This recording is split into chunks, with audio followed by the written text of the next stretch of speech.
You have an assassination mission coming up in your next D&D game? Well, usually they're like a skeevy merchant or a corrupted mayor, but what if the target was actually like a bard, a cleric, or even a rogue? Try out idea number 94 from my book, 100 Creative Combat Conditions. This is one of my NODA Plus conditions where I take a very stereotypical mission but add my own little twist to it. Have the target take more of a active role in the combat. If the target is a cleric or a bard, you might have to deal with enemies that are buffed by them. So do you deal with that first, or do you go after the target? But if the target is a rogue, you better have some pretty good perception skills because they could be hiding and jumping around all over the place. You're no longer chasing after a weak target. Now this person has skills up their sleeves. When was the last time you were at a bouncy house? Relive that fantasy with this combat condition. Creative combat condition number 35, bouncy house. Your players are in a bouncy house at a fair. When inside, they can now jump much higher than normal, but if they fail a check, maybe they slip and they go prone instead. The real world is bound by physics and cost, so you can't have an actual castle-sized bounty house, but with magic, you sure can. Maybe the whole fair, maybe the whole castle is now a bouncy house.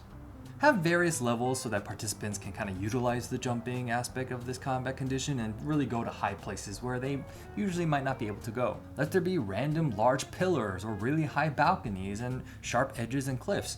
It's not like they're going to take fall damage. If you ever wanted to play charades in Dungeons & Dragons, take away your players' voices. This is idea 8 from my book, 100 Creative Combat Conditions, Silence. Basically, a magical barrier makes all the characters inside of it silent, so they can't really use verbal skills or verbal abilities and communication. But to add to that, your real life players can't talk as well. So maybe the GM can play a little suboptimally to kind of reflect the fact that the enemies can't communicate or coordinate that well. Or another fun flavor is that maybe they're at a concert, so the music is so loud. So verbal spells and abilities can still work since the player is technically still speaking, but it's just that they can't hear each other, so there can't be any communication between each other.